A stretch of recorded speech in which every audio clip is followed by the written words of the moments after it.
അമ്മാവൻ എന്റെ അച്ഛന് കൊട്ടേഷൻ കൊടുത്തു. അന്ന് വെറും ഒരു ലോറി ഡ്രൈവർ മാത്രമായിരുന്ന എന്റെ അച്ഛൻ പണത്തിന് വേണ്ടി ആ കൊട്ടേഷൻ ഏറ്റെടുത്തു. കണ്ണേട്ടന്റെ അച്ഛനെ ലോറി ഇടിച്ചു കൊന്നു. കമലേശ്വരത്തെ മൂത്ത സന്തതി വീൽ ചെയറിലും ആയി. മോളെ, ഇതെങ്ങനെയെങ്കിലും മൂടി വെക്കണം. അപ്പോ ഈ പറഞ്ഞതെല്ലാം നടന്നെന്ന് സമ്മതിക്കുന്നുണ്ടല്ലേ? അന്നങ്ങനെ ചെയ്യേണ്ടി വന്നു. കമ്പനിയിൽ നടന്ന ചില ക്രമക്കേടുകൾ കണ്ണന്റെ അച്ഛൻ കയ്യോടെ പിടിച്ചപ്പോ എനിക്ക് കമ്പനിയിൽ നിന്ന് പുറത്തു പോകേണ്ട ഒരവസ്ഥ വന്നു.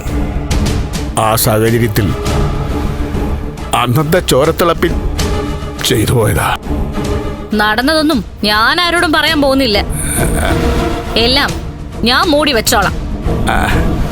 പക്ഷെ ഇപ്പോഴത്തെ ഈ അവസ്ഥയില് എന്റെ അച്ഛന്റെ വാ മൂടിക്കെട്ടാൻ പറ്റില്ല. അച്ഛനത് വരുന്നവരോടും പോകുന്നവരോടും ഒക്കെ പറയാ. പ്രത്യേകിച്ച് വിശ്വനാഥനെ കൊന്നത് ഞാനാണ്, വിശ്വനാഥനെ കൊന്നത് ഞാനാണെന്ന് അച്ഛൻ വിളിച്ചു കൂവിക്കൊണ്ടിരിക്കുക.